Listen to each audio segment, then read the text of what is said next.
money. Double bottom, early in the morning you wake up, you want to trade, you've been taught double bottom, you buy, yes, you wait for a bullish confirmation, you would have bought exactly over there. What did it do?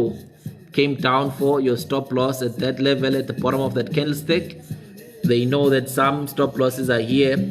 Everybody just lost money. We continue in the direction of the money. I hope that you guys see this.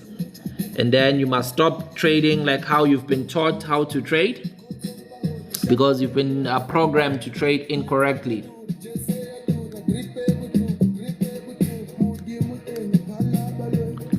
And then let us quickly check everything else.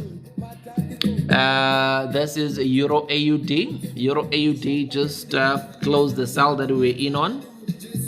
It executed a buy at that level. So we'll see if that buy is gonna sit, and then